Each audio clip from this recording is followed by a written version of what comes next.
northern parts of this country. We are live and clear on another radio stations known as UBC Magic 100 FM. Most welcome to UBC Ground Zero. It is another important edition of Ground Zero. Ampaire Amon Butega is my name, and I'm glad that you have been part of UBC from the time we had Uncle Phil in the morning shows up to this time that we have to start, and we are glad and happy that you have made UBC your number one radio station, but also UBC Ground Zero as your favorite radio program. Today we're discussing something unique. We're going to talk about the engineers. We're going to talk about the professionals who have made it possible for the better stay of all Ugandans, the people who plan for where we are to stay, work, live, and everything that we do around our surrounding and the environment. These are the people that sit down and lay these structures and plans. And today we're going to talk about different topics and issues in this very profession. They are about celebrate 50 years of profession engineers and innovations in Uganda. We're going to know which new innovations they have brought on board.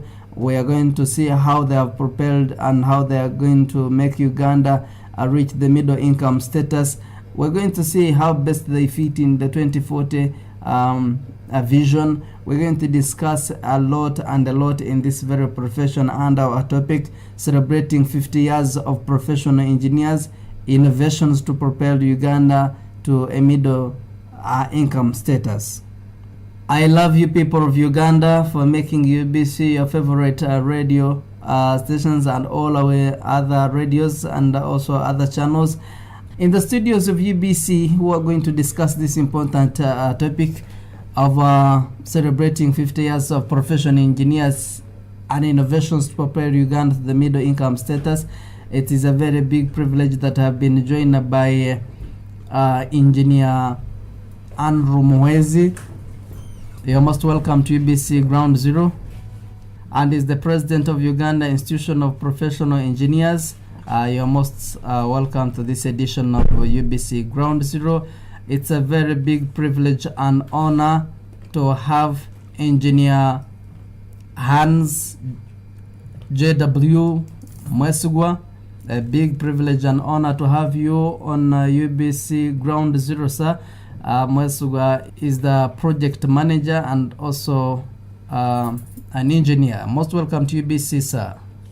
It's a very big privilege and honor that we have a lady in the studios of UBC, and is also an engineer. I'm so much glad about this, and I'm also happy that you represent the women in this country, and I'm glad that also we have women who are in this very profession. Most welcome, Teddy Okwi.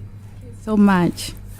Interesting. This is so inspiring that we have a lady in the profession. We thought, and from the beginning, engineers have all been men, and I'm glad that also females are joining the institution, they are joining the profession. A big privilege and honor. Ampaire Amon Butega is my name, and we are live on YouTube. We're streaming live on YouTube. Just enter UBC Ground Zero and you'll be part of this conversation. But remember, also subscribe to our YouTube channel. And also we are live on 4 radio stations covering this country. And it is a big privilege and honor that we've started this also edition of Ground Zero. We're going to enjoy it, and I believe we're going to learn and get inspired. Later on, you're going to be part of the conversation on 776 511 426. The number that you will call us is 776 511 426. Let me start with you, Engineer Andrew Mwezi, to tell us about the profession of engineers and this institution. What you do, how did you come into existence, how far have you gone, what is it that you are celebrating this 50 years of engineers and in this very profession. Most welcome, Andrew. Thank you very much, Amon.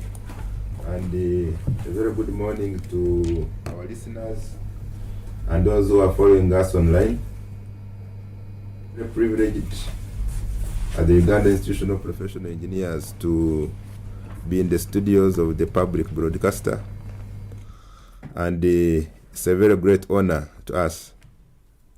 The Uganda Institution of Professional Engineers is a professional body, an independent membership organization that brings together all engineers, technicians, and technologists in the country. It was established in 1972, succeeding the then East African Association of Engineers, which had been in existence since 1945. And since then, since 1972, we've been part of the history of this country. Whatever this country has experienced, as engineers and as a professional body, we have experienced it over time. What we do as a professional body, when graduates leave university, they leave college, between the world of work and the classroom, we take over as a professional body. So our business is professional development of engineers, technicians, and technologists. And professional development involves training for skills. It also involves ethical development, shaping the ethics. And you know that in the world of work, employers pay for three things. They pay for knowledge, which these graduates will have got from university and colleges. We take over and sharpen their skills through a continuous professional development program, and also develop their ethics. So you have a complete engineer or technician who has both the heart and the mind ready for action. And we also mentor them so that they become independent practitioners who eventually get registered by our regulator, the Engineers Registration Board, which is a government agency. And we also do career guidance as part of our membership value chain development. Before people choose to become engineers, somebody needs to talk to them about the career options available, and then they choose engineering, and it is from that group that we eventually get our student members who transit finally to become practicing engineers after graduation.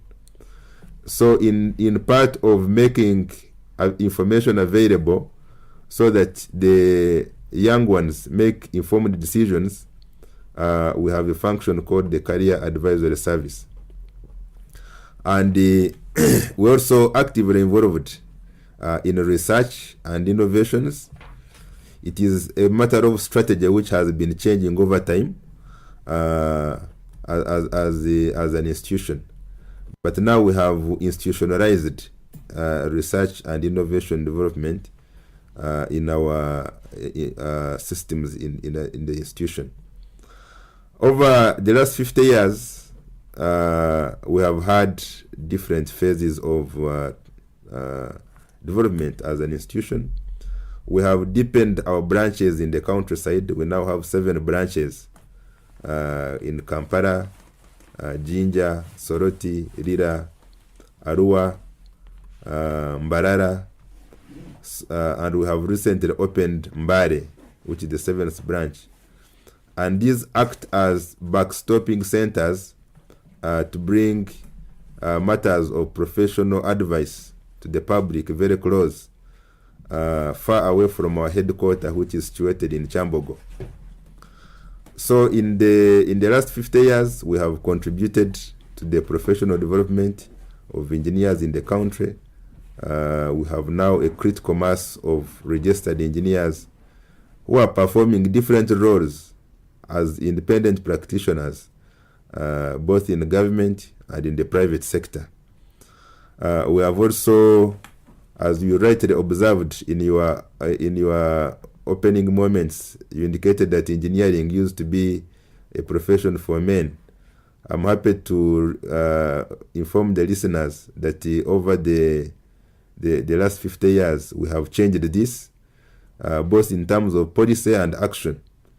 In terms of policy, we have created the diversity and inclusion policy that recognizes the many engineering disciplines which have emerged over the last 50 years, but also which recognizes the need to support involvement of the female gender in the practice, in the education and in the practice of engineering. So we now have a critical mass of women in practice. Approximately 23% of our membership now are women. And we have an aspiration to bring it to about 40-45 in the medium term. And we have also had a lot of engagement in terms of standards development in the country. We work with the UNBS. We normally contribute expertise in different technical committees that develop standards.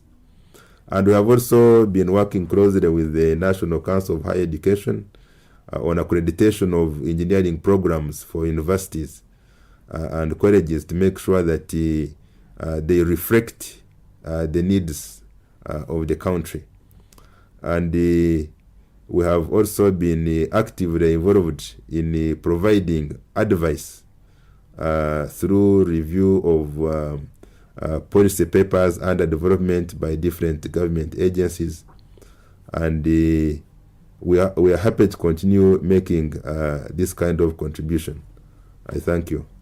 Most welcome, and I'm glad that you have given us that kind of detailed introduction of what this profession is about. Engineer Hans, what do you do in this profession, and what is about that project management? Which project do you manage? What do you do in this profession? Most welcome, sir. Thank you, Amon, and good morning, our dear listeners. Yes, I'm a civil engineer who has got about 40 years of work experience. And if I say that it is now culminating mainly into project management, and for the sake of this program, I'd rather quickly come to the management I'm doing on behalf of the Uganda Institution of Professional Engineers. I'm managing a project for career guidance. And as my president, Engineer Andrew was said, it's one of those things that the Uganda Institution of Professional Engineers is doing to take back to the community. If I can take it as a project management portfolio, I'm coordinating the efforts so that we go back to the communities all the way from primary, secondary schools, inclusive of the parents, teachers, administrators, to point out how to get careers for our children. And alongside that, we shall take them through do-it-yourself processes, importance of science and technology, clubbing and whatnot. It's one of those. But I may be on the engineering professional side. Let me say that I've managed projects such as the design and the construction of the Office of the Auditor General, a building that stands between KCCA and around there, that houses the offices of the Auditor General, as an in-house project manager, coordinating efforts of all the other consultants, contractors, and the client to bring about the design of a building, the construction of a building, and leave it at utilization of the building. I also did the project management for a building called the Courts of the Judicature. That's also a construction within Kampala that brings judges together, and so quite a number of other projects I have undertaken. Over to you, Amon. Thank you so much, Engineer Hans, for being part of UBC Ground Zero today. A lady on the panel and the first engineer who is a female that I have seen in my life. Most welcome, Teddy Okwi, on the show. Thank you so much. Vice President, the female representative. What is your experience ever since you joined the profession and also the institution?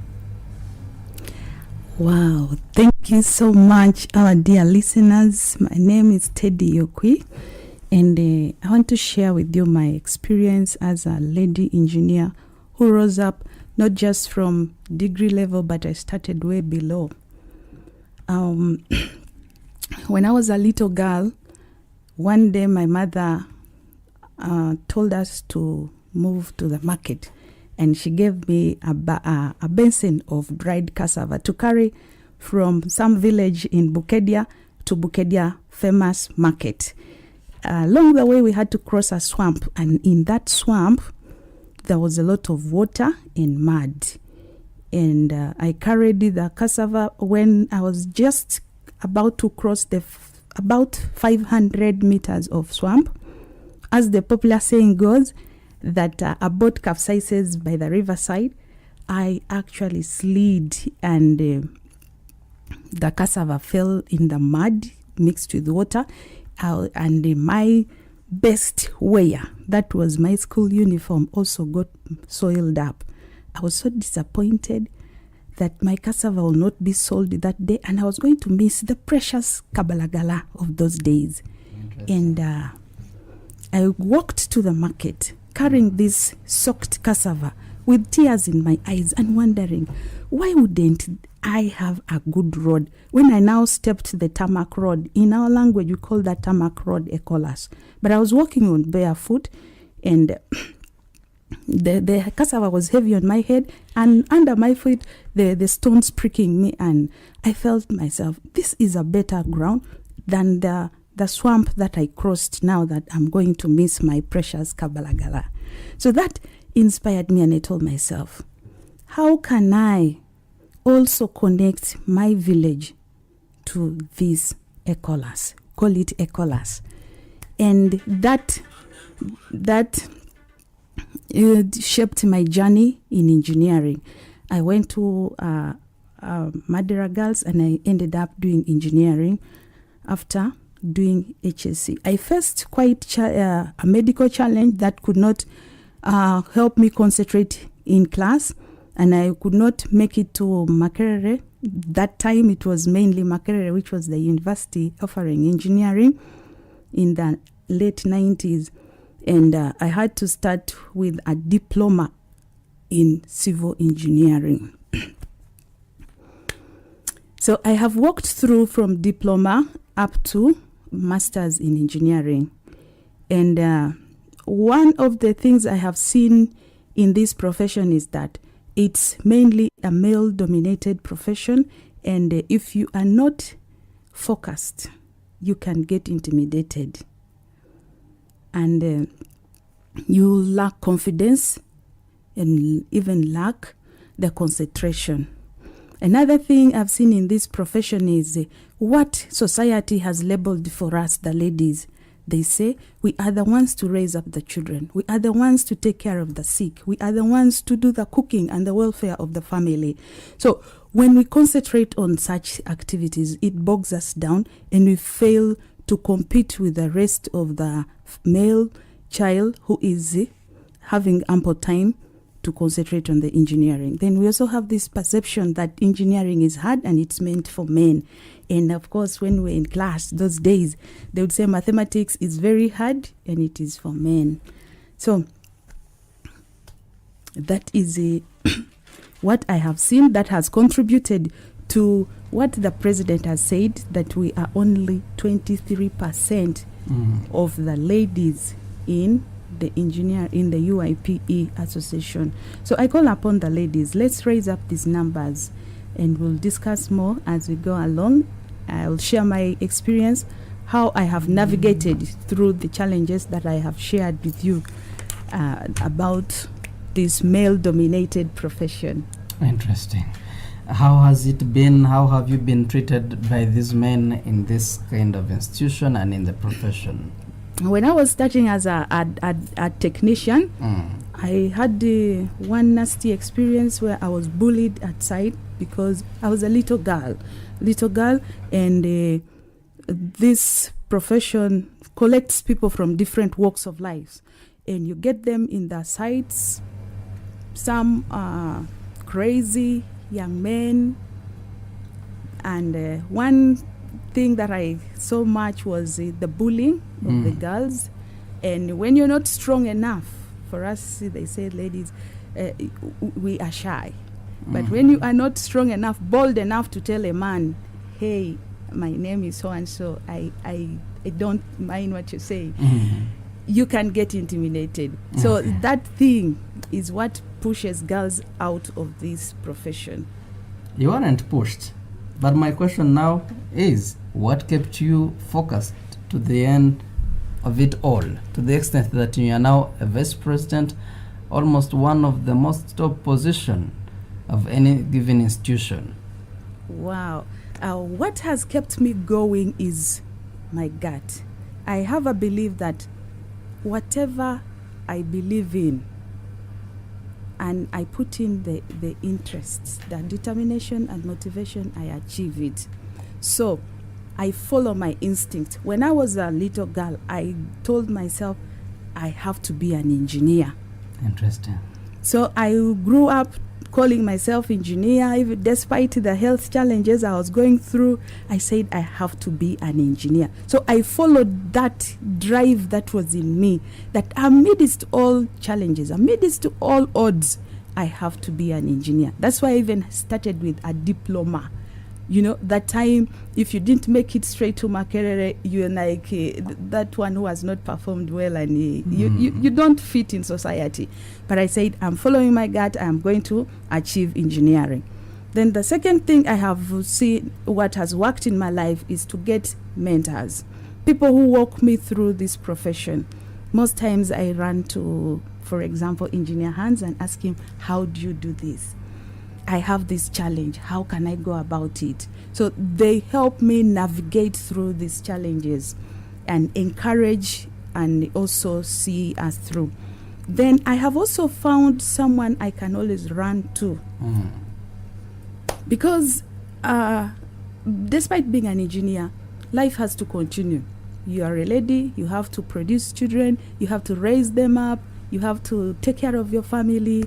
So I look out for this person who can stand in for me at a time when I need them most.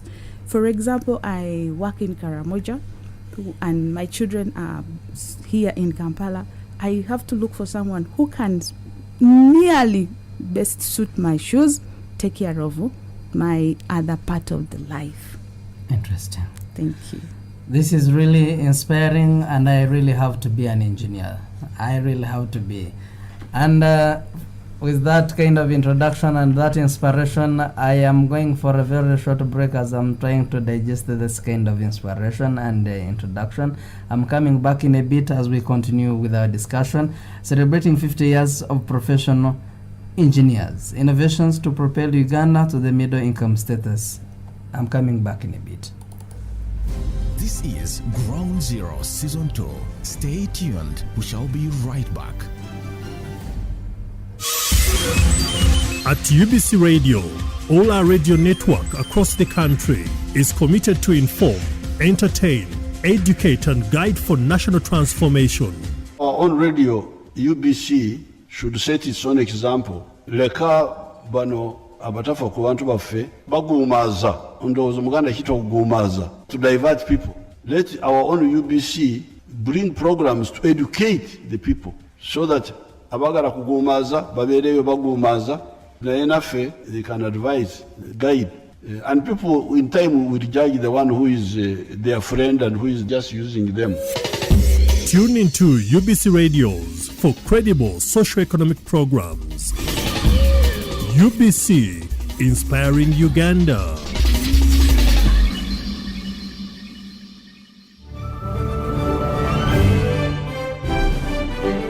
From the the horse's mouth, Esther Chozira of National Union of Disabled Persons in Uganda breaks down the types of human disability.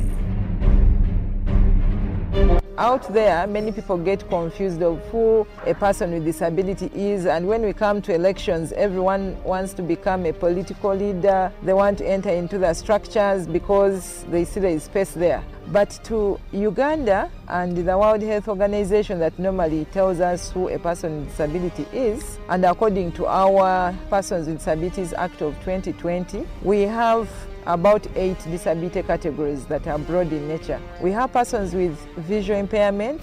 Those include that are low vision and those that are totally blind. We have persons with hearing impairment. Those include persons that are deaf and those that are hard of hearing. Then we have persons with physical disabilities. These are people who have any challenges with their limbs. It could be one leg, one hand, maybe polio, accident, back, anything that is affecting the bones, we put it under physical disabilities. Then we have persons with mental disabilities.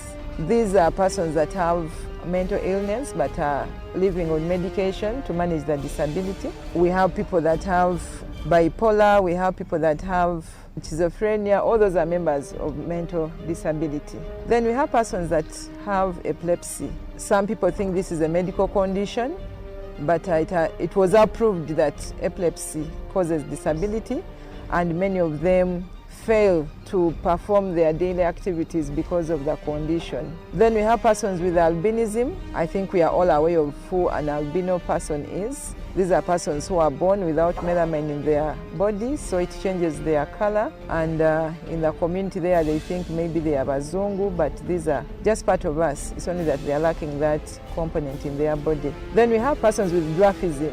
In the human rights language, we want to call them little persons. These are persons that have short stature. They are below a certain height. We normally say anyone who is 4 feet and below qualifies to be a little person. Not every short person is a little person, so we need to qualify that. Then we have persons that are deaf-blind. Someone has 2 impairments. They don't see, at the same time they don't hear. Then we have other persons like persons with cerebral palsy. Those normally belong to different disabilities depending on how severe it is. Then we have persons with intellectual disabilities. These have persons that have autism, Down syndrome, and many other intellectual issues that can not be easily seen. That was Esther Chozira of National Union of Disabled Persons in Uganda breaking down the types of human disability. it's authentic, credible, and direct from the actual source. From the horse's mouths, playing here on UBC Radio. This is UBC Radio, the home of inspiration.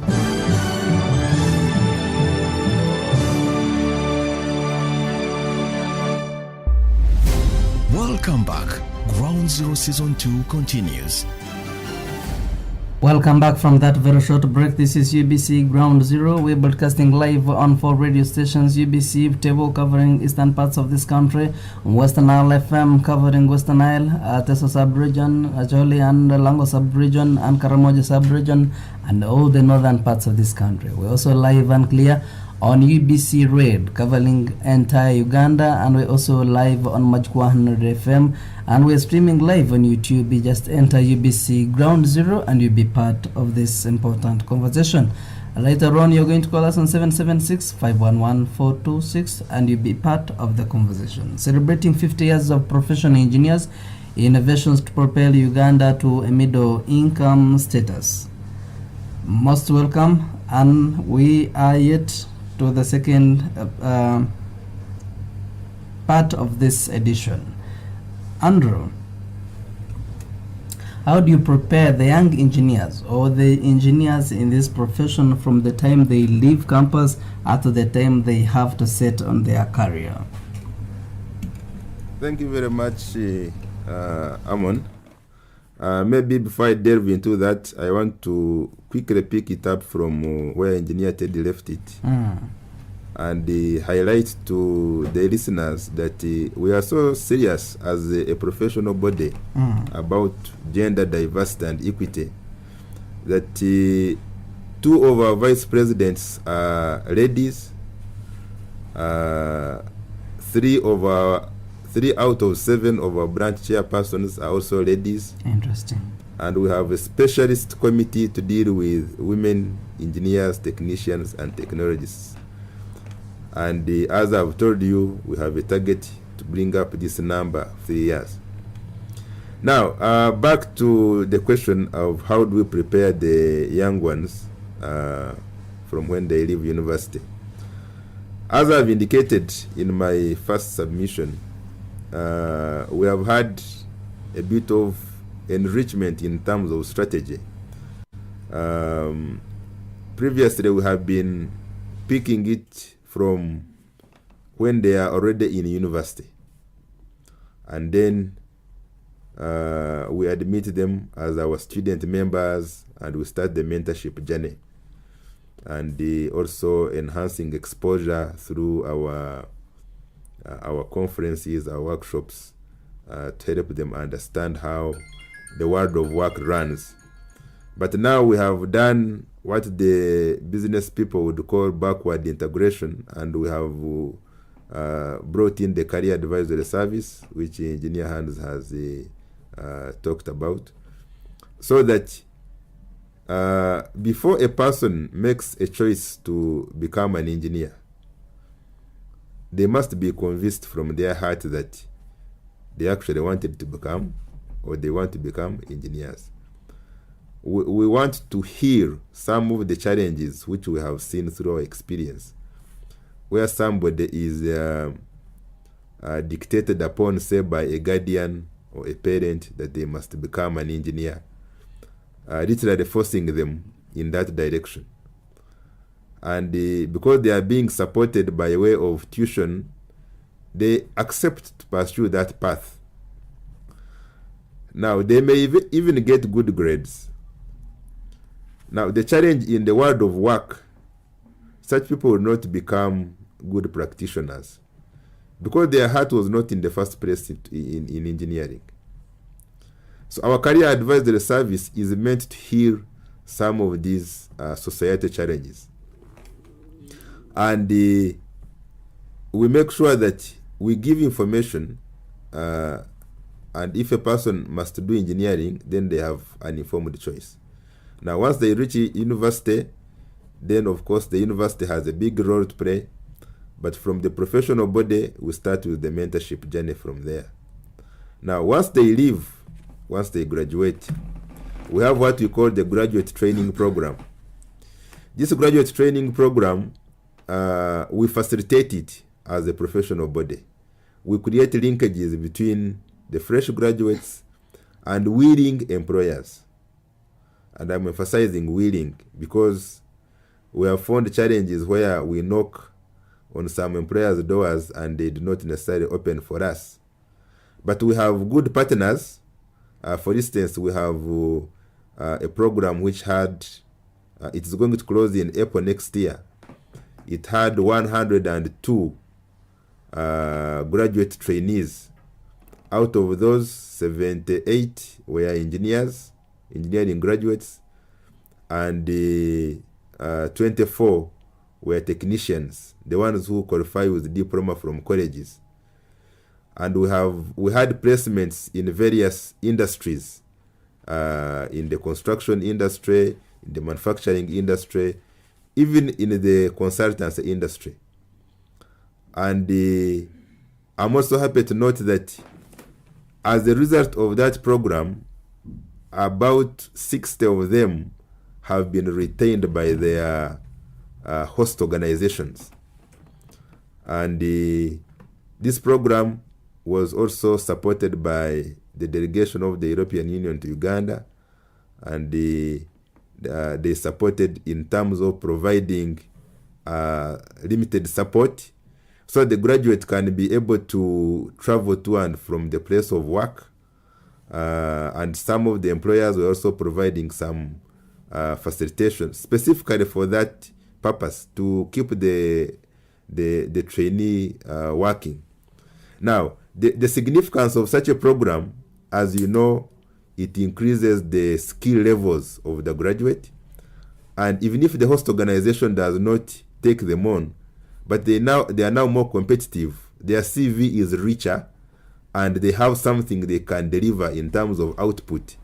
So they can easily find employment, or they can even employ themselves.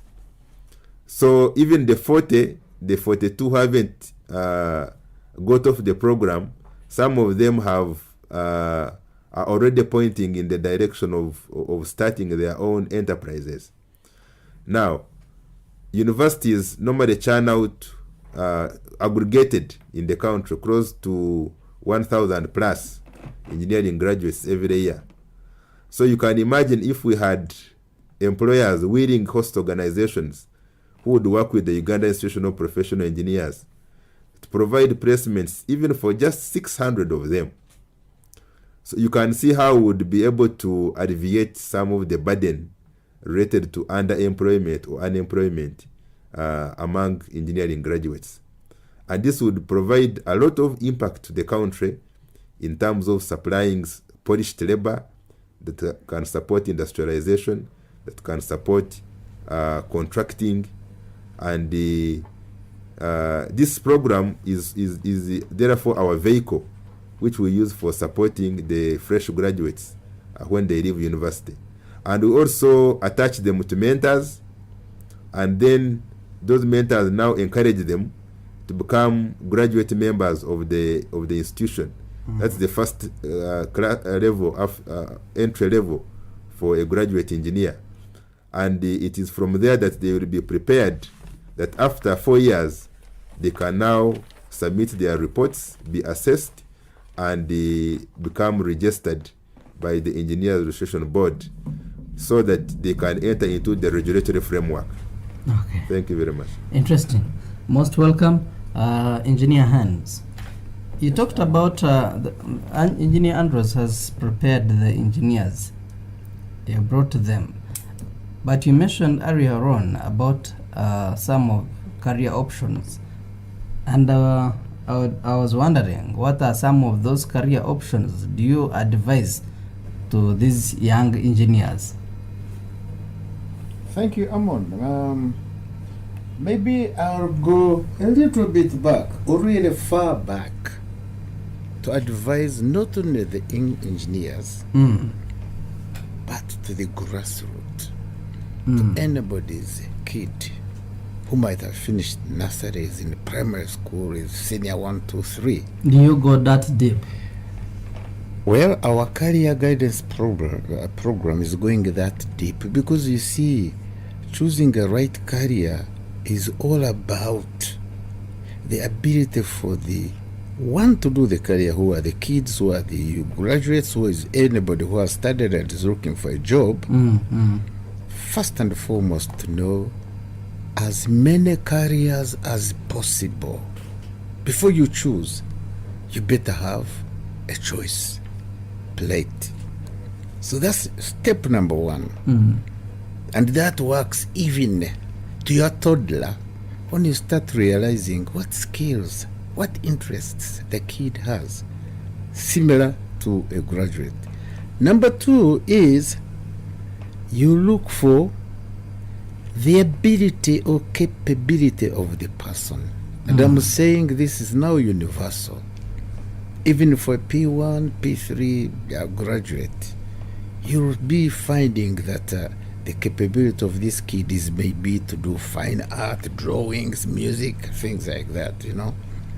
Then number three, you find the interest of this person, and that being different from capability. As an example, you could be very able to run, but you may not be interested in running. You may be interested in something else. Then last is when you find the your dream choice. So going back to the graduates here on this radio, I don't know whether I even have enough space. There are many outlets. Engineering is very wide. There is the engineering that takes us, for example, to roads and highways and community paths. And that one might even be full of bridges, might even be going through tunnels. And that's one huge outlet. Now the same engineering also takes you to what we call, maybe I can summarize it as water and sanitation. That also opens a big wide door. How we bring water safe from the lake and do a lot of things which my colleague, Andrew Muhezia, the president, knows about, and then eventually distribute it. And again, sanitation, it's a big area. There is also a part of engineering that deals with mainly buildings and structures, commercial buildings, residentials, and hotels, and name it. And that is also very wide. You go to electrical engineering, where we are dealing with electricity, and some of it is big time, we call it heavy current, and then some of it is small. It's a big theme that I wouldn't manage to finish here. You go to chemical engineering, you go to mechanical engineering. Now you go to what we call ICT, information communication technology. I would have to request for a whole week to tell you as much of these outlets as our listeners would. But let me do a justice to go back to what our lady engineer told you and our president, how we badly want to bring up the females into this engineering profession. I will tell you that I studied in Europe, and where I was noticing that nearly 50% of wherever I went in the classes, they were ladies. Clearly 45%, 50, 60%. And what I discovered is that possibly what fails us here is one, the teaching and motivating and making sure that everybody, including the young ladies, understand and love mathematics and science. What I discovered, and what I think we discover today, is the ability to have good, knowledgeable teachers who know science and mathematics very well. What I can tell you is what is possibly not happening here is making sure that we have laboratories everywhere, because that is where we easier teach sciences, well-equipped laboratories and motivational. And here at UIPE we are saying we are trying that through career guidance. So maybe it's quite a lot, but not on this day. Amon, thank you very much. Most interesting. Thank you, Engineer Hans. And let me cross over to Engineer Lady. A lady in engineering, if I may say. Looking at engineering, or engineers engage themselves in the government programs. As our topic, we are celebrating 50 years of the professional engineers and innovation, and you want to prepare Uganda to the middle income status. And now we have parish development model. A Ugandan outside there would love to know the contribution of the engineers in these government programs and projects, on how best you can drive us to the middle income status. Okay? Thank you so much, Mr. Amon. The parish development model is a holistic approach that the government has put in place to help Uganda achieve the NDP 3 goal, which is to increase the average household incomes and to improve the quality of life of Ugandans. And how do we, the engineers, come on board and see that this parish development model is brought to reality? We realize that this multi-billion model is premised on 7 pillars. And out of those 7 pillars, we have 3 pillars that are more closely related to engineering. And the one of them is something to deal with the mechanization of agriculture, that is to do with production, storage, processing, and marketing of agricultural products. We also have something to do with the infrastructure and economic development. And then we also have the parish-based information systems. All these pillars require engineering to come on board. So how do the engineers now help the local community when they identify their projects that they want to participate in? Because the approach of parish development model is that the people at the parish identify the projects that they want to do, and then now when they have identified, for example, they want to improve on the production of agriculture through maybe irrigation, that's when now the engineers come in. And we now come in to do the planning and procurement of these projects. For example, if it is a market, they want to build a market stall where they want to be selling their products, we draw the plans for them, do the designs, and we procure the contractors who will help them construct. Then we also come in at the time of construction and implementation of these projects. For example, if it is an infrastructure, a road that is helping the farmers to deliver their products to the market, there will be need for construction of that road, and the engineers will come in to do the supervision. They'll come in to do the design, and also the other O&M. O&M is operation and maintenance of that project. So that is the contribution that the engineers come in to see to that the parish development model is realized. Interesting. 776511426 is the number that you can call. I'm opening my lines now, and you raise your concern and what do you think engineers need to do in order to promote and develop this country and take it to another level. Celebrating 50 years of professional engineers innovations to propel Uganda to a middle income status. In the studios of UBC, I have Engineer Andrew Mwezi, is the President Uganda Institution of Professional Engineers. I have Engineer Hans JWB Mwesugwa, is the Project Manager from Uganda Institute of Professional Engineers.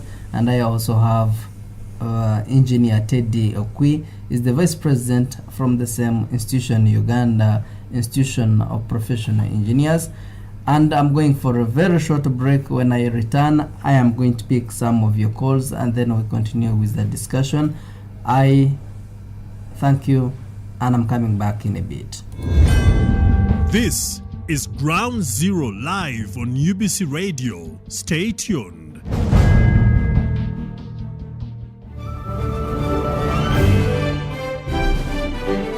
From the horse's mouth, Dr. Rebecca Nantanda of Makerere University Lung Institute says the high levels of air pollution in Kampala capital is a danger to human life. At the Lung Institute, we've actually done studies to measure the air pollution within the city, and we found out that the levels of pollution within the city are so high, sometimes more than 10 times what is recommended as allowable by WHO. And that's in the different parts of the city where we've done the measurements. But also other scholars or other researchers have come up with the same information. So it is true that we have a lot of air pollution within the city. And like you mentioned, it's either from the cars or from dust. We have industries, but we also have some other commercial activities that contribute to that air pollution, like people cooking, using firewood or charcoal within the markets because we have to eat. So all those ones actually cause air pollution in the city. So when you're talking about air pollution, it's actually one of the leading environmental factor that causes poor health in the population. And basically what happens is that when you breathe in air that contains the contaminants that are in the polluted air, it goes into your lungs. So for some people, they may not recognize this because sometimes when there is a lot of dust, you get irritation, you cough. Some of the big particles, you're able to expel them, but there are those tiny particles that actually find their way deep into the lungs. and from the lungs they find their way into the blood vessels to the rest of the body. So they can cause damage not only in the lungs but also in different body parts, including the heart. So we know that there are some heart diseases that are because of being exposed to high levels of air pollution, but also we know that air pollution has been associated with stroke. So people end up with stroke just because they've been exposed to high levels of air pollution from different sources. Now, as a pediatrician, I cannot forget the role air pollution plays in children. So we know that when a pregnant woman breathes in polluted air, that pollution or those particles can actually find themselves into the placenta. And so the vessels are the ones that provide nourishment to the baby. So if the placenta is affected, it means that the baby will not grow appropriately. So you can end up with babies who are born either too small or too soon, or they are born with already damaged organs. So by the time they are born, for example the lungs, they may not be functioning optimally. You may not see any signs and symptoms at birth, but such babies, when they grow up, they're at high risk of getting lung diseases like asthma, like chronic obstructive pulmonary diseases, pneumonia, which we know so much about. Air pollution is a risk factor for actually also getting TB and other lung diseases. So yes, it's true, the high levels of air pollution within a city can actually lead to the diseases that I've mentioned. That was Dr. Rebecca Nantanda of Makerere University Lung Institute saying the high levels of air pollution in Kampala capital is a danger to human life. It's authentic, credible, and direct from the actual source. From the horse's mouths, playing here on UBC Radio. As Uganda works towards Vision 2040, UBC Radio is dedicated to the development of Uganda. Join us every day for transformative programs in English, Swahili, and Luo. This is UBC Radio. At UBC Radio, all our radio network across the country is committed to inform, entertain, educate, and guide for national transformation. On radio, UBC should set its own example. Leka bano abatafa ku bantu baffe bagumaza ndowooza muganda kito kugumaza to divert people.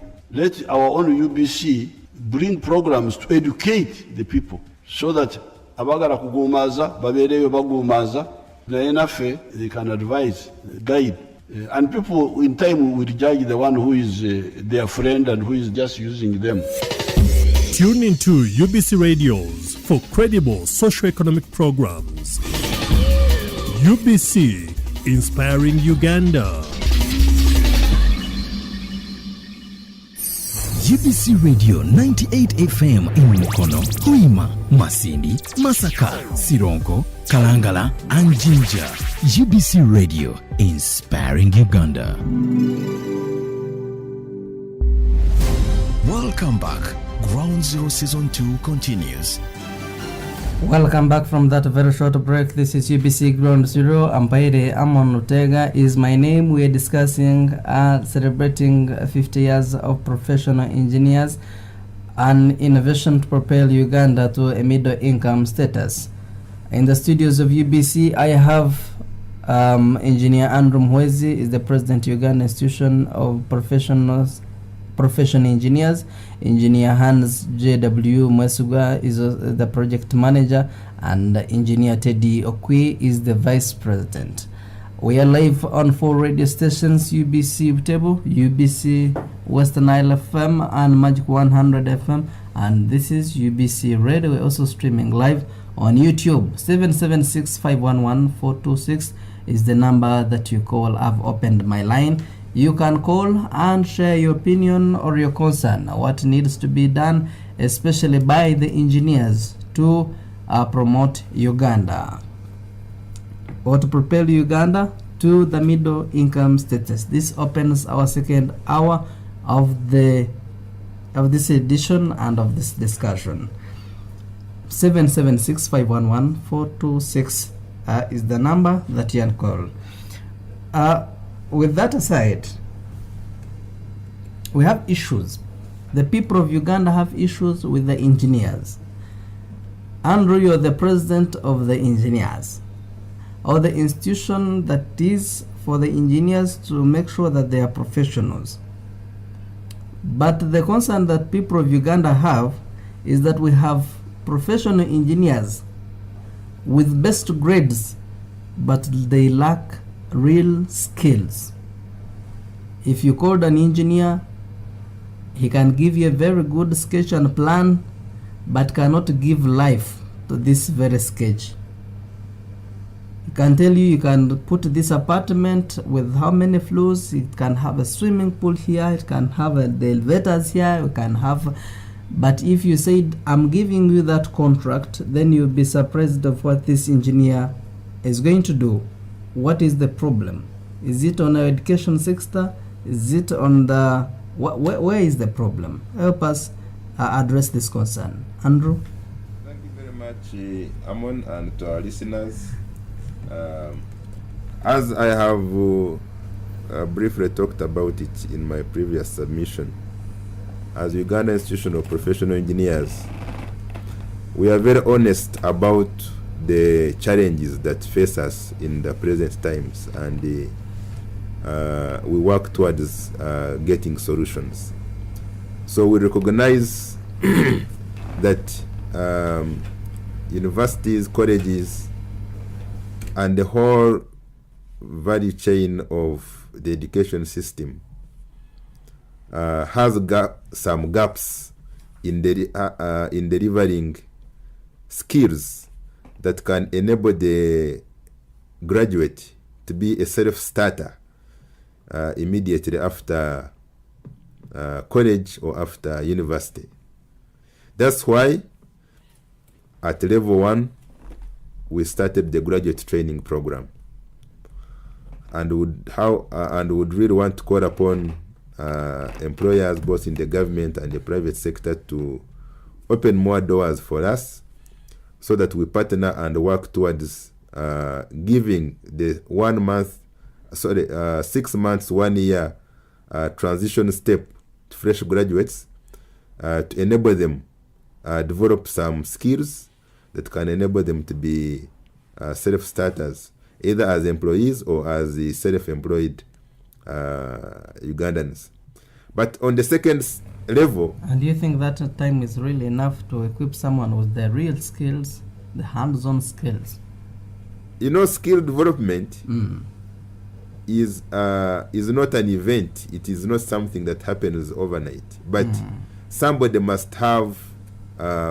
just like you have clearly indicated, somebody can do for you a nice plan, but taking it to the ground, there could be some gaps, for instance, in the quality of output they will deliver.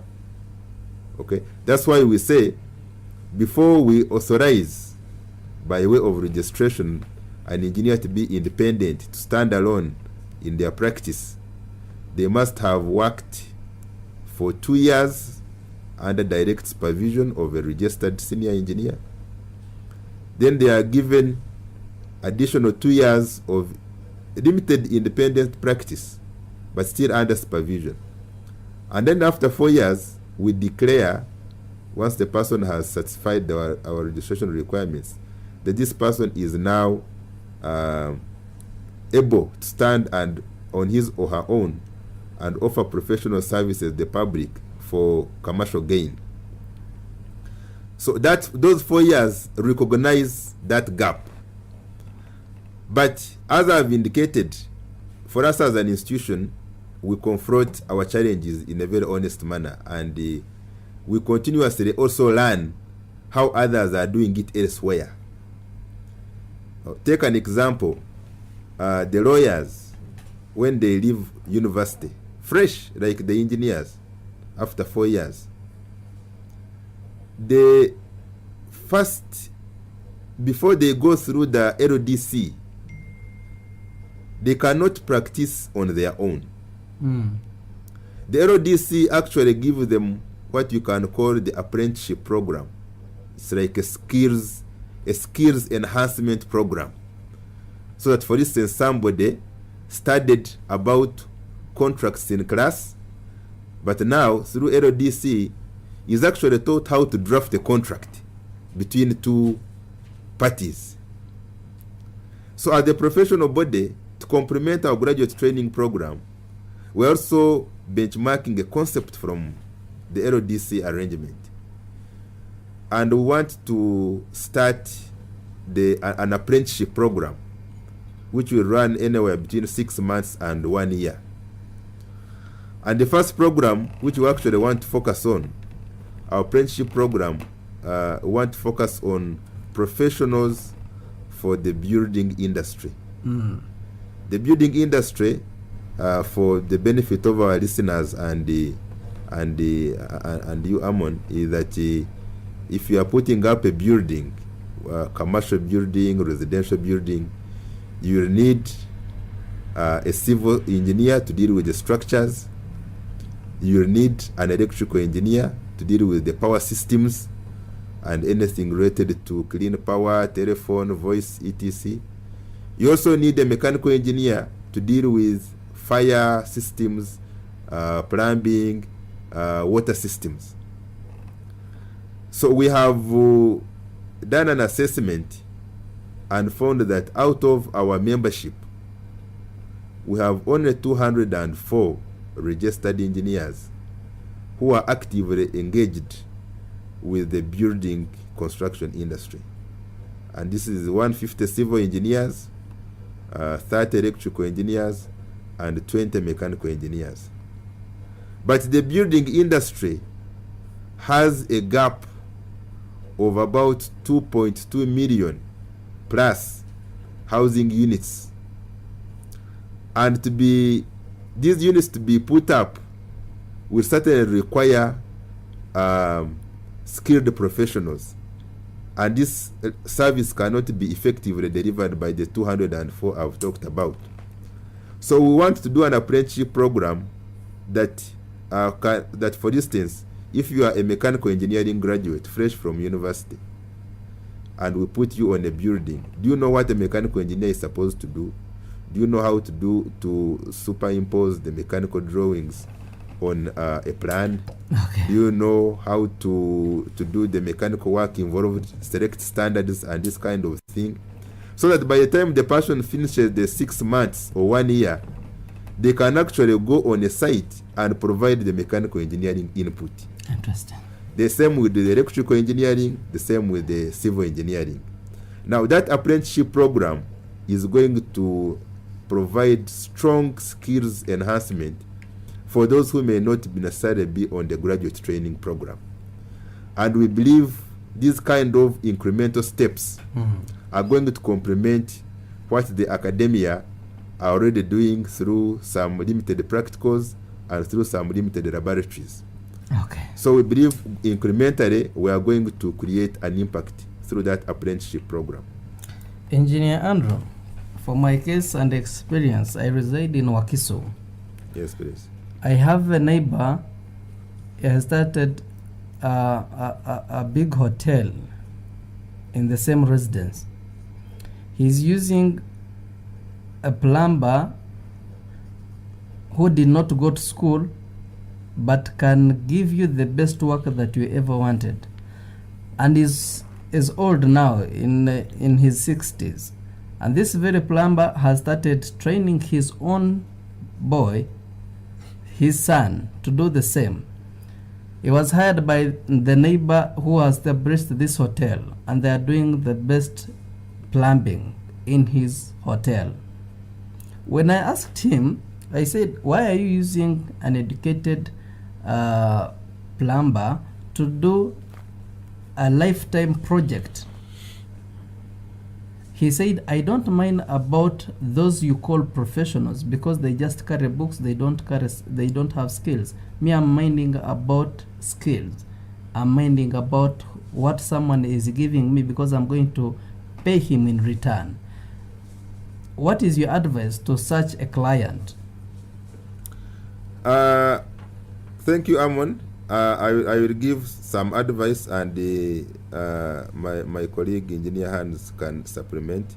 But what I want to say is that sometimes we have, not sometimes, but quite often, we have this kind of perception from the users of professional services about what we have just indicated, that the graduates are carrying books, but in reality, they are not delivering the skills on ground. So, on one hand, I want to indicate that the practice of engineering also has levels. You have what we call the technicians. These are the ones who graduate from college. And you must have heard about the TVET policy, which also ensure that they grow in their chain of training. Now, training, professional training by its nature imposes liability. And when you are working with a client, for instance, and you are a professional, you must be cognizant that you have been hired on the basis of your expertise. And you must have had developers coming after some time and indicating, oh, I have a problem. My system is no longer functioning the way it is supposed to be functioning because I have a few more people in my house. Why?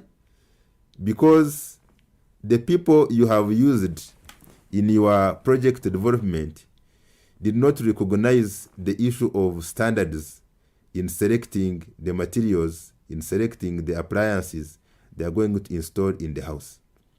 And we normally see this when it comes to, say, aspects of maintenance.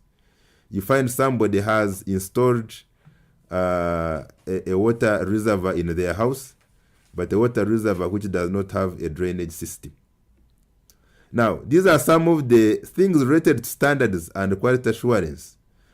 Quality assurance is not only perceived fixing pipes nicely in the wall, but what kind of pipes are you fixing there? I've actually seen people who use conduits which are meant for electrical installations, and they are guided that these are pipes, these are water pipes, and they actually pay cheaply for these, but when they start using the house, then they have to redo most of the work. These examples are existing. So for us, our take is there may be some perceived skill gaps or real skill gaps within the what you would call the professionals, but we define, that's why as an institution we define when do you call somebody a professional. This person must have gone through the system of assessment and they have a certificate of that authorizes them to practice. And that's when this person can be condemned on the basis of having failed to provide the skills that they should have brought to the job. Let me allow my colleague, Engineer Hans, to supplement on that point. Engineer Hans, as you come in, using the same example of that plumber, but we also have young men who are primary 4, 5, 6 dropouts, but they are good mechanics. You give him your car, it is well. You tell him to do something electrical, he's perfect. How are you bringing those engineers who are uneducated on board? Because they are also engineers in our sense. Hans? Yes, you are spot on in your examples, and actually you've given me 2 examples about what you said, that the engineers lack skills. I'll tell you what, Amon, every professional here in Uganda, you'll find that we lack skills. But maybe only the extent of the lack of the skills here in our society is what is going to be questionable. I wholly agree with my president about our need to skill ourselves. But let us also analyze our society, and I'll tell you, you may have your facts, mine are slightly different as to why many of our investors, quite a number, would rather invest their money in the skills of a plumber, as you put it, or a young mechanic, as you put it, instead of going to a professional.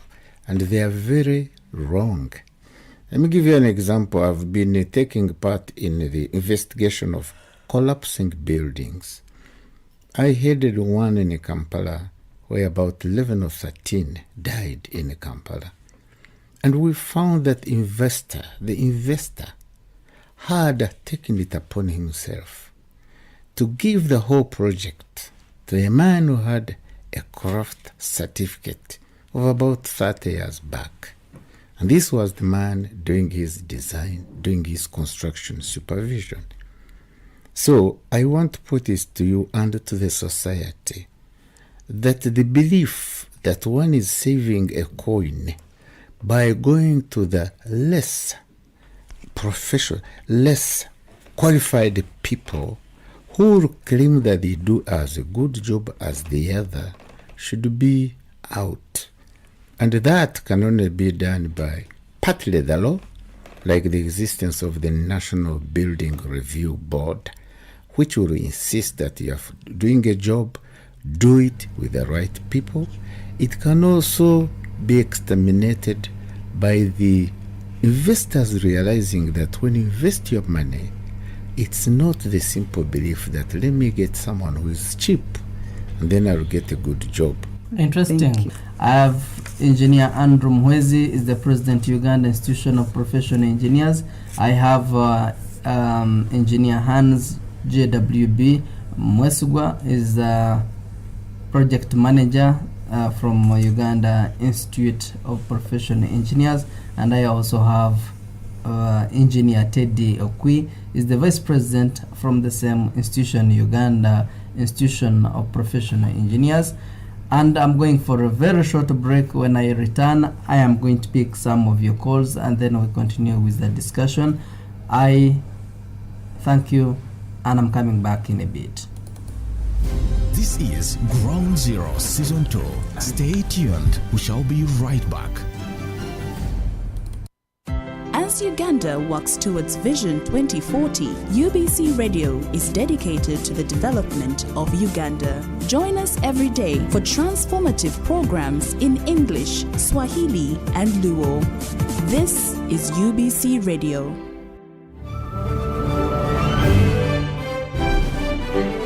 From the horse's mouth, President Yoweri Museveni urged the East African Court to support regional integration. When we are talking about integration, I think we should look at the USA. Those people had a smart way of doing things. First of all, they have the House of Representatives, where voting is by population. The more numbers you have, the more delegates you have. But they also had a Senate where they smartly said, no, whether you are a big province or a smaller one, you must have equal senators. Very smart, because you see, Rhode Island with the 300,000 people has got 2 senators. California, I think, has got more than 50 million people or something, has got 2 senators. You see how smart they were? Because they wanted to overcome the issue of those territorial rivalries. So yes, the House of Representatives numbers, but whatever the House of Representatives passes will not become law unless it is approved by the Forum of the States on equal basis. Very interesting. So even here, when we are talking about integration, because otherwise, if you mishandle integration, it can backfire. I think this is really both in your area and in my area. It is both an issue of strategy, but also an issue of legality. So in the integration, I would want to challenge the intellectuals, including the lawyers, which are the matters that should be for integration and which are the ones which should remain local. For instance, land. I don't think land should ever be a federal matter, because that will divert us, will cause unnecessary arguments. It should always remain either a state matter or even in our cases it is a district matter. All these issues, you should think about them. What should be East African, what should remain country, what should go lower. Then you'll have people comfortable. Me, because I am a wealth creator, what I want from East Africa first and foremost is a market. To buy my milk, buy my beef, buy my bananas integrating the market.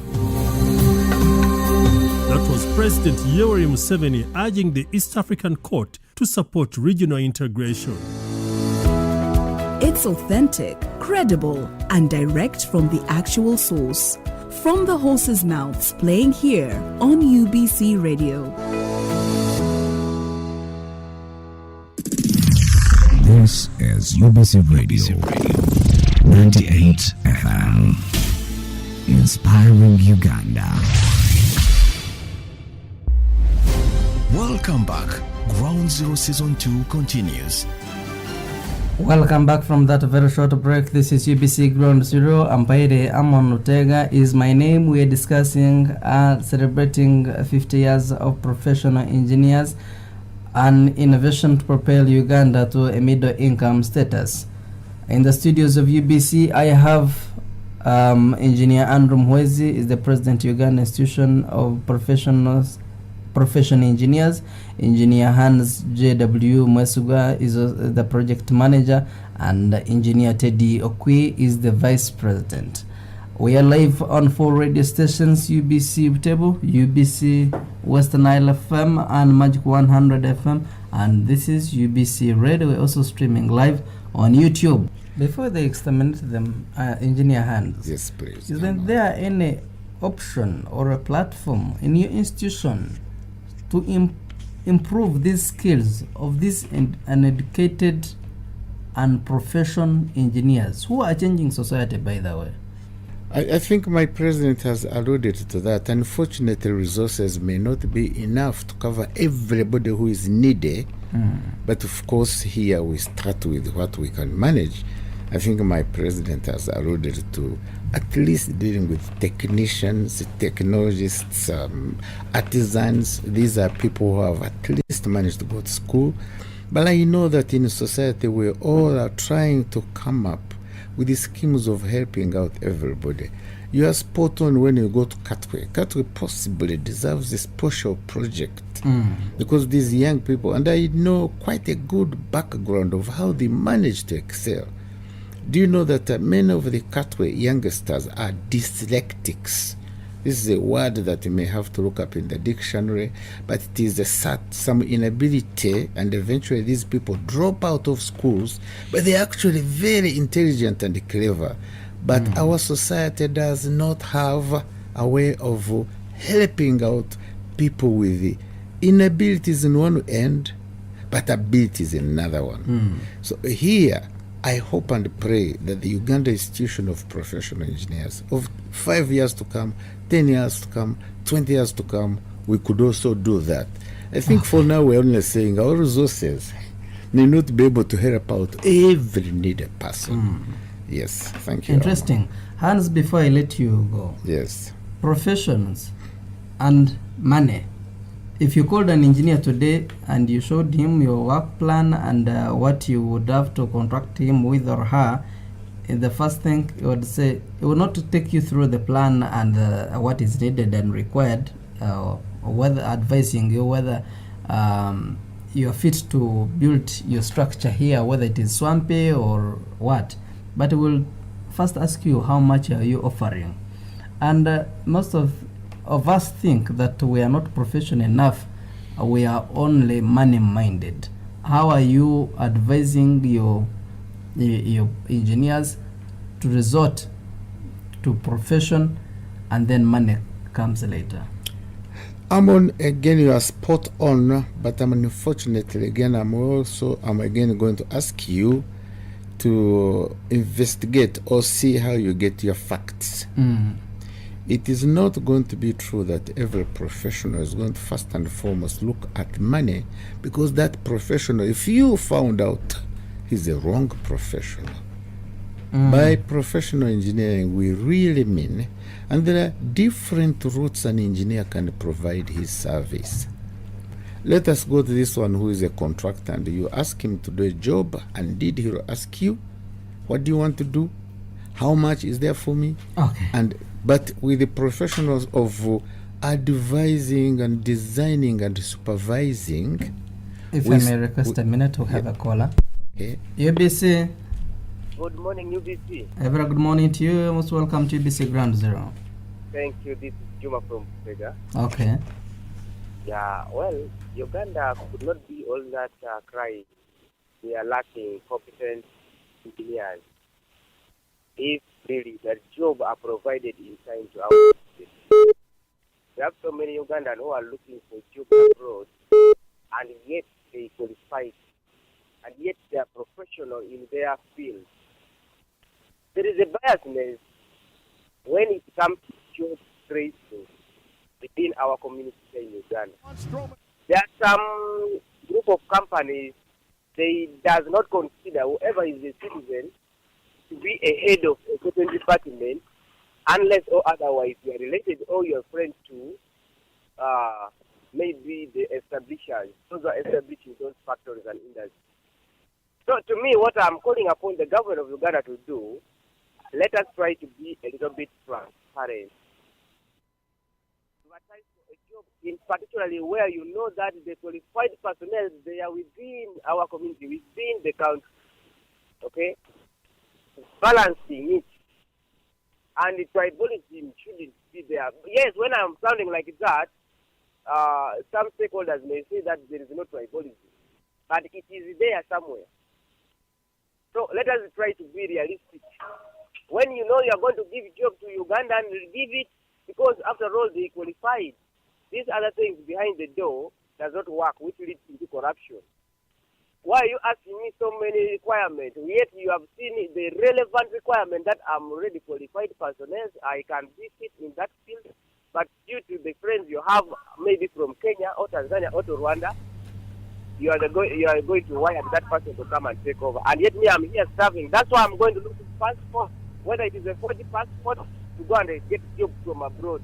And here at home, because I'm not covered.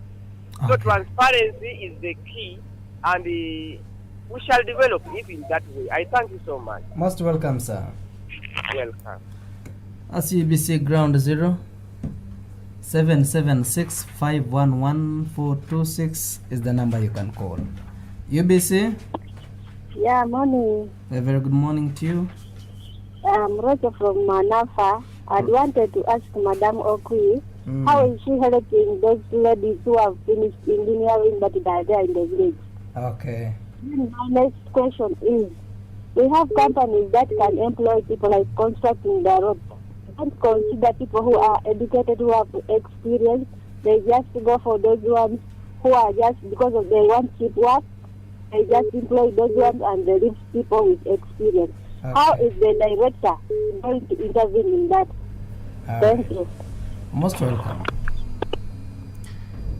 This is UBC Ground Zero, and we are live on 4 radio stations and also streaming live on YouTube. You just put UBC Ground Zero and you'll be part of the conversation. And in case you want to be part of this conversation, you can call 776 511 426 and you raise your concern. Let me go to the studios now to address these issues: incompetence, transparency, and tribalism in our profession of engineering. That, President, you can answer it. Hans, you will answer. A lady from Manafa, someone is profession, but you are not giving them a chance. We have Chinese engineers on our roads, yet we have our Ugandan. Where is the problem? And Teddy, you will also answer. Rachel from Manafa, how are you helping ladies, especially in the rural setting, to be part of this institution and profession? Let me start with Andrew, Mr. President. Thank you very much, Amon. And thank you to the callers who have put across the points of conversation. To the point you have asked me to speak about, aspects to do with the incompetence, transparency, and all this in the work environment. Well, there are different perspectives. This cannot necessarily be holistically addressed by a professional body, but for us, what we focus on in terms of our membership is to shape the ethics. Okay. So our members, for us, we focus on shaping ethics. That, for instance, if a client gives you a job, so in terms of how you conduct yourself in the job, in terms of how you do your work, in terms of how you become honest about what you can do and what you cannot do, these are the things we focus on when we are shaping our professionals. Interesting. We have a caller. UBC? UBC? You're live on UBC.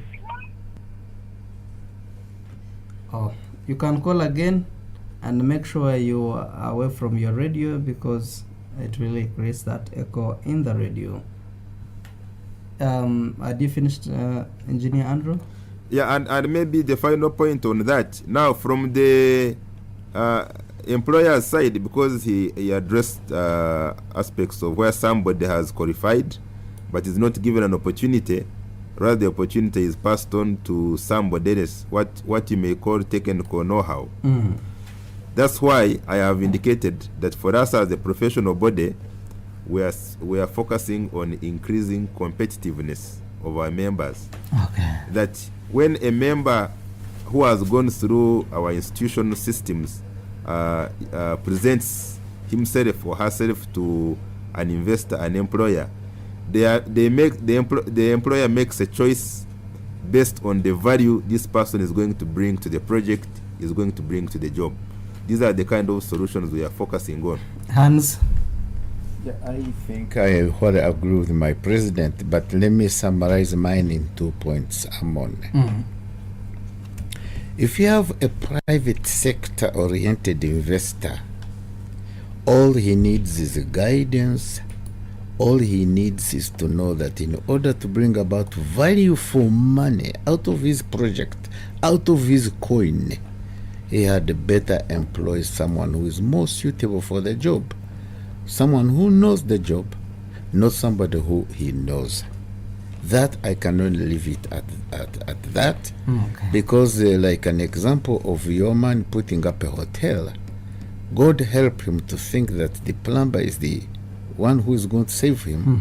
But possibly if he was lucky enough and institutions are listening like NBRB, National Building Review Board, somebody should quickly rush to him and stop him from failure to utilize the proper services that are given by qualified and Interesting.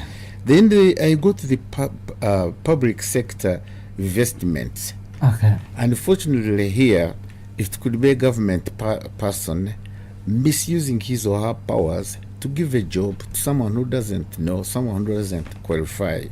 Here again, my summary of it is to hope that our country will grow to enforce regulations that we have to make sure that the right people are in the right positions. Interesting. Yep. UBC? I forgot one point.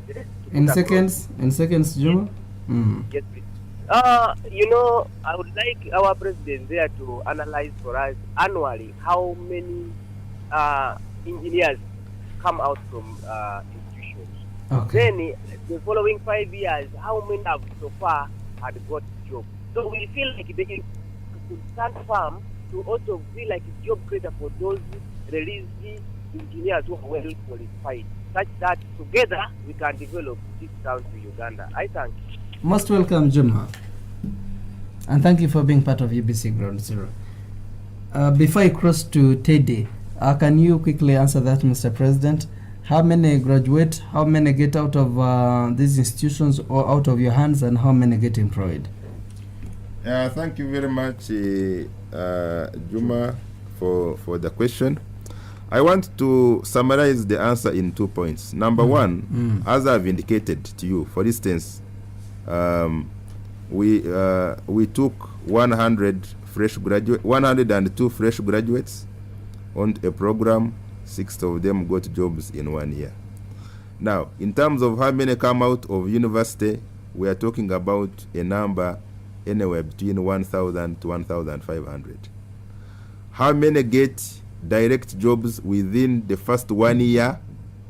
could be on average about 30%. That's the reality. Interesting. Now, our time. Juma, if you could give me just 1 minute. Seconds. Now we are developing what we call the National Engineering Index as the Uganda Institution of Professional Engineers, which is going to help us critique some of the aspects within the way engineering education is undertaken, but also in the way the world of work operates.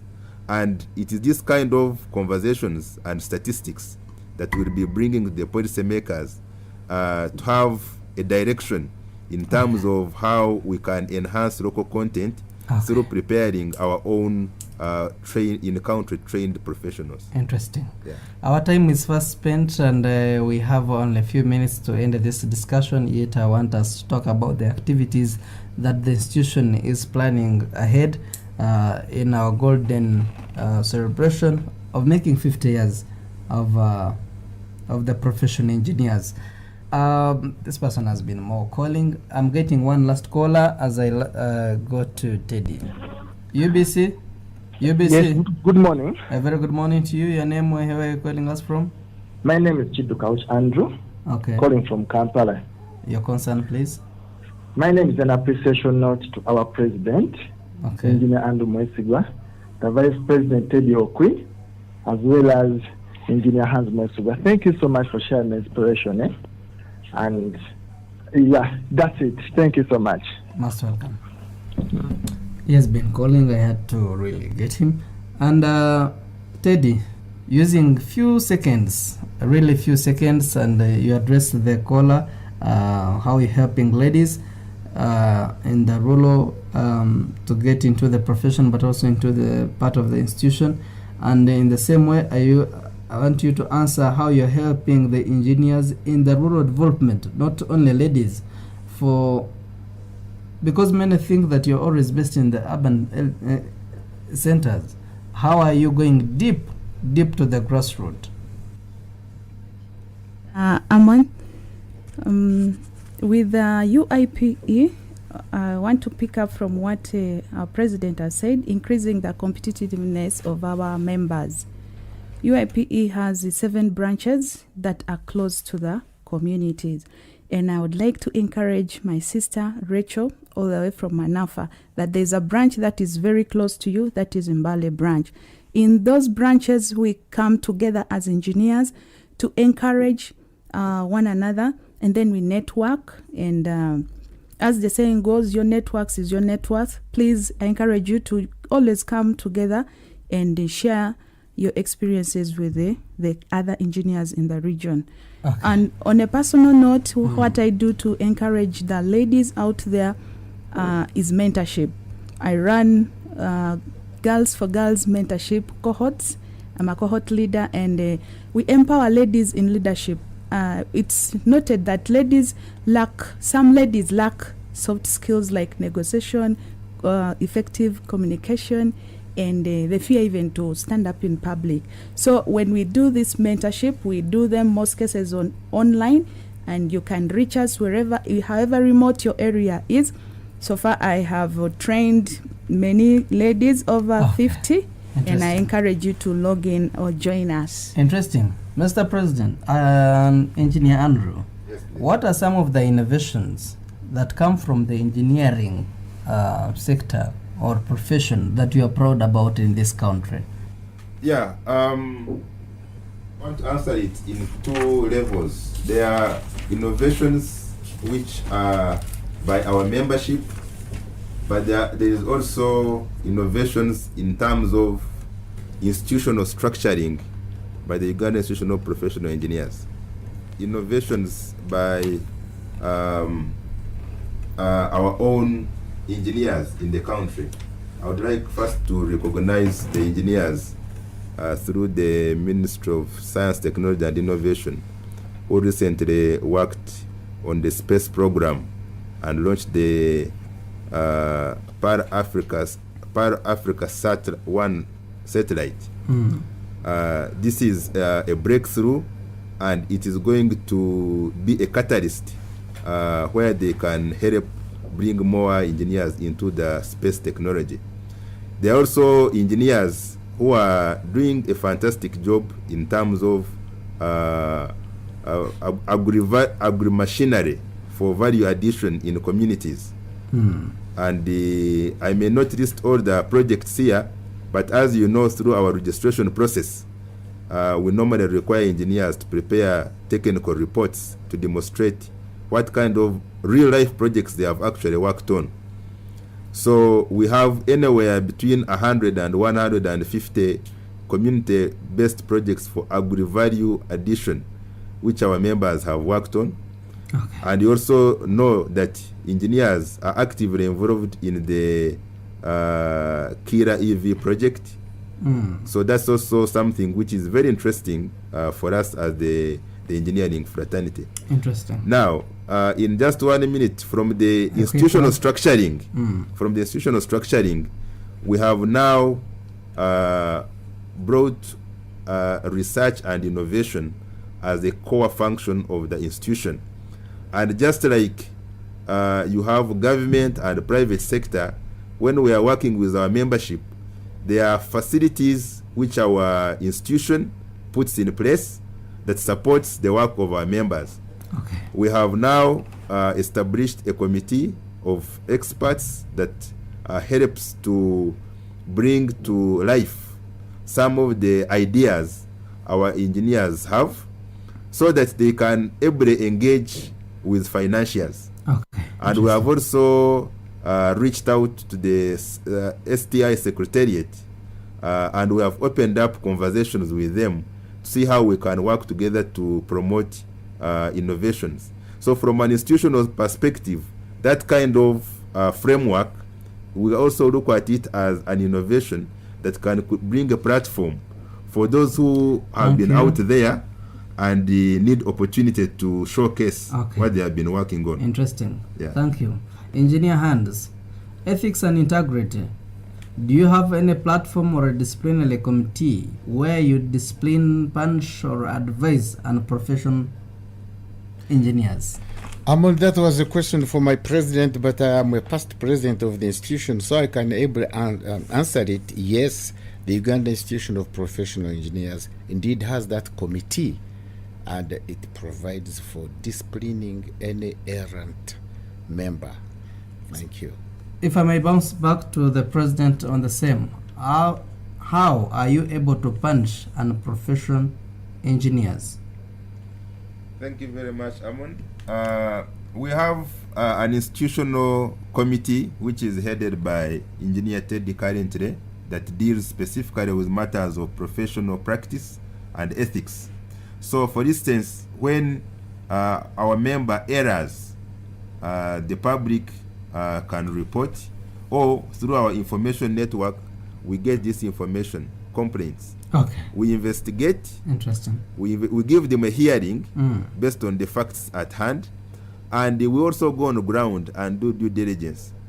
Now, if our member is found to have erred, what we do, we can apply a number of sanctions, ranging from reprimands to deregistration. And the deregistration, we recommend to our Engineers Registration Board to get the person off the list for some time. So these are punitive measures which ensure that our members remain disciplined in practice. Thank you, President. Yeah. Teddy, as engineers, how do you fit in the 2040 vision? The 2040 vision that was passed by Parliament in 2007 has opportunities that we, the engineers, can do. And it also, in order to realize those opportunities, there are fundamentals that we have to do.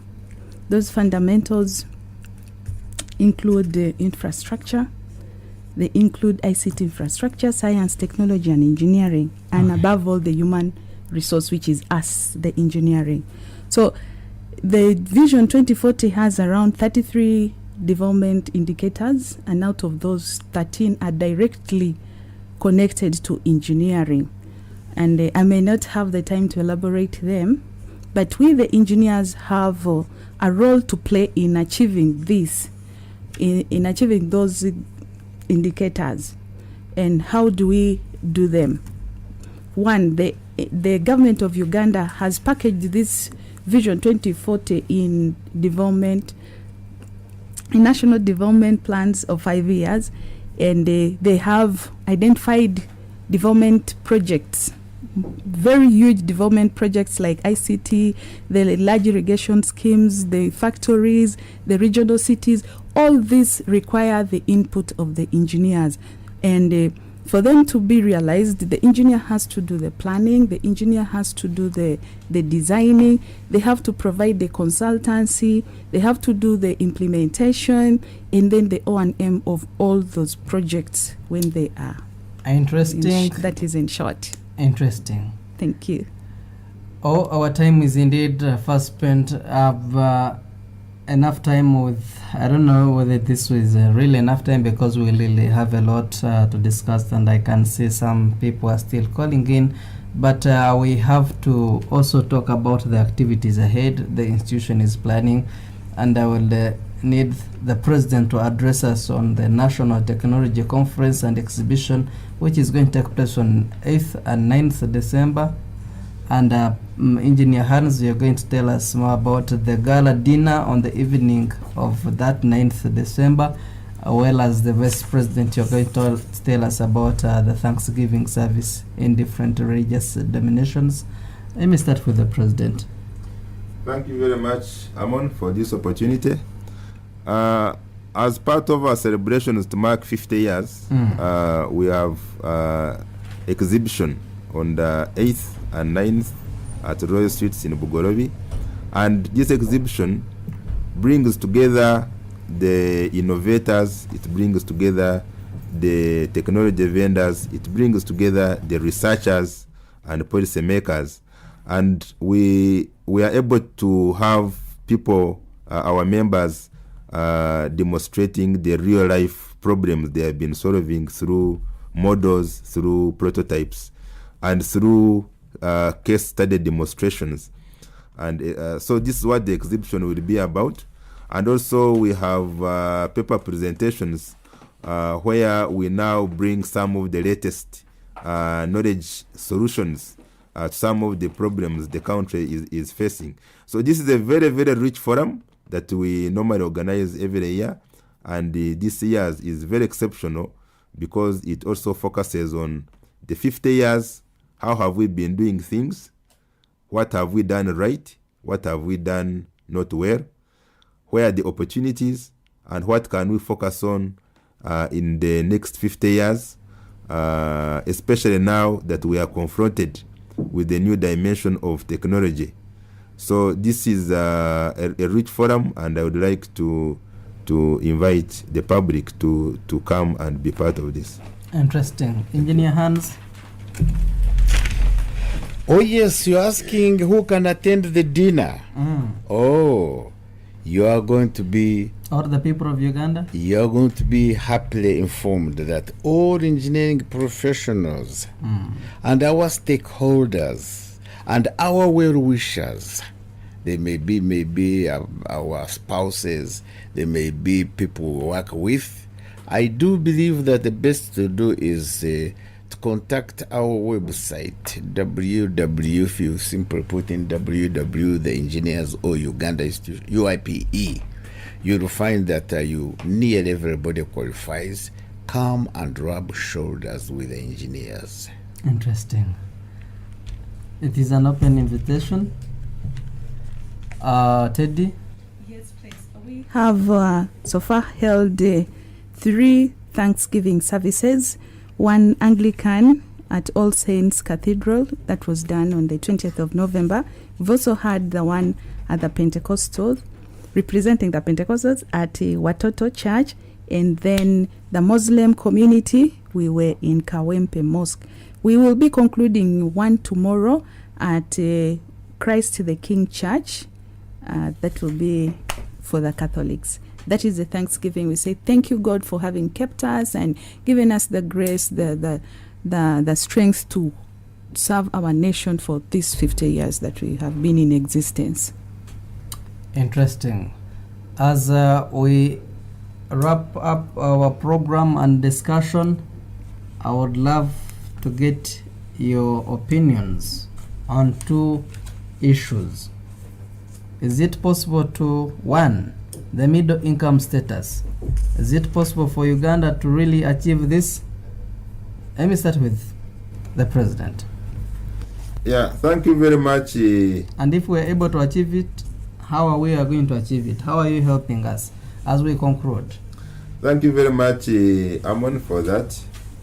Yes, the belief of the Uganda Institution of Professional Engineers is that we are able to achieve the middle income status, but there is some work to do.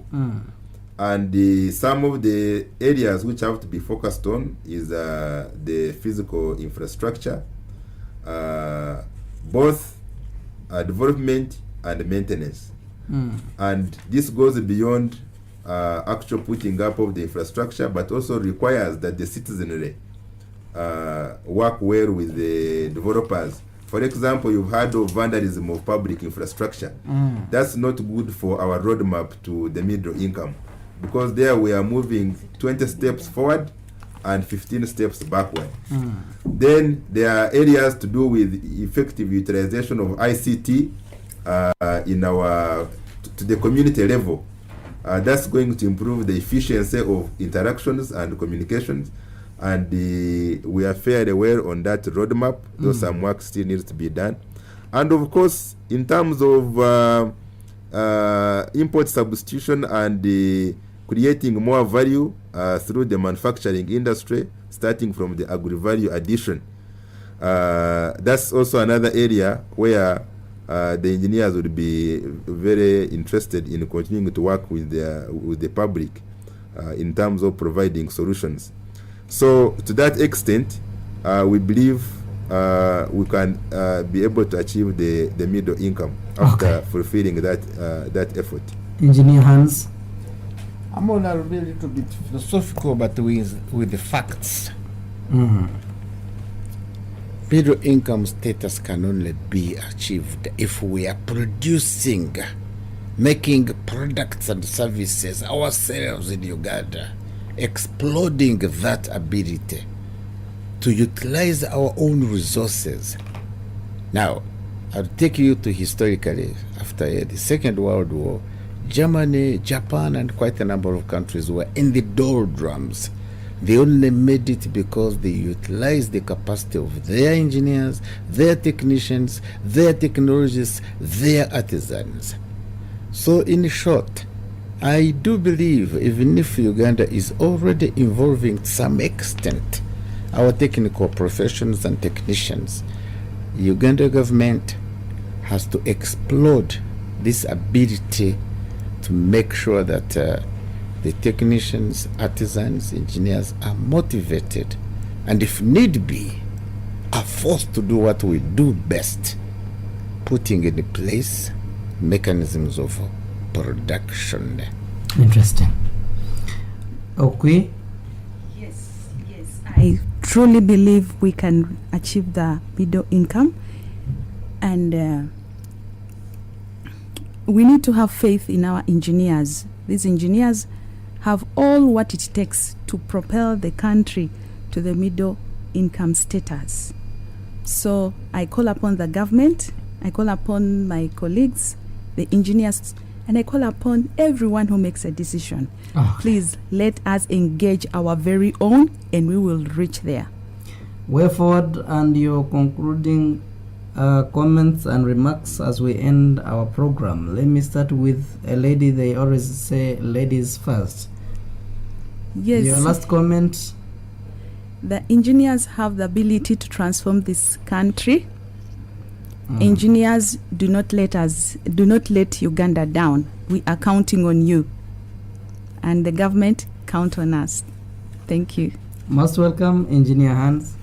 Yes, I would say first and foremost, let me request my colleagues out there, the engineers, the technicians, the technologists, to pull our socks where we are wanting and excel in whatever we are doing.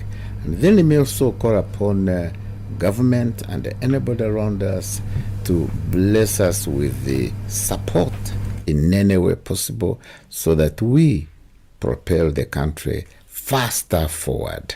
I thank you, Amon, and listeners out there. Interesting. President Andrew?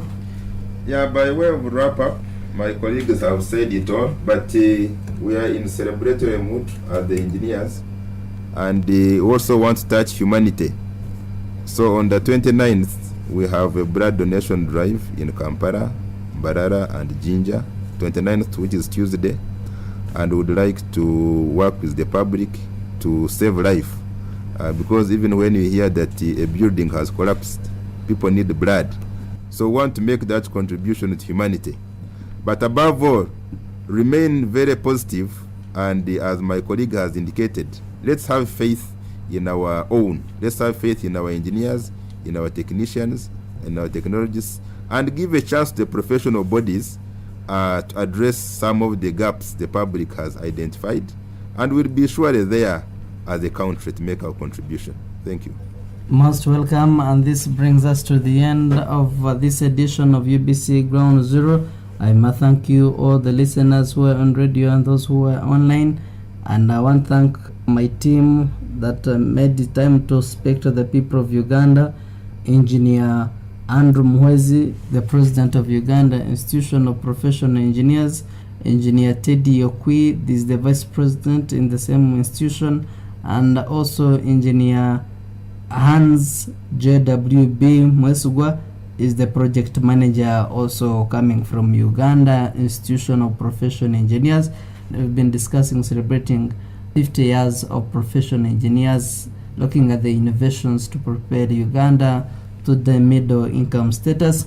And I want to thank my team that I worked with, Hilary Katurebe, Bob Brian Mugisha, and thanks to my producer, Aaron Cimenta, and Doreen Lezim, executive producer, and all the people of Uganda for making UBC your number one radio station, and other stations and all the other channels. We keep inspiring you, we keep transforming you, we keep informing you and educating you on various things, and we keep also inspiring the people of Uganda. Ground Zero, this edition ends now, and until next time, same stations and different program. On the Journey by George Ngobi is coming your way on UBC Red, and other important programs coming on UBC Butebo, on Magic 100 FM, on Western Nile, and on other UBC channels. We love you so very much. Ampaire Amon Ortega is my name. For now, allow me to sign out. That was Ground Zero Season 2, a production of Uganda Broadcasting Corporation, UBC, inspiring Uganda.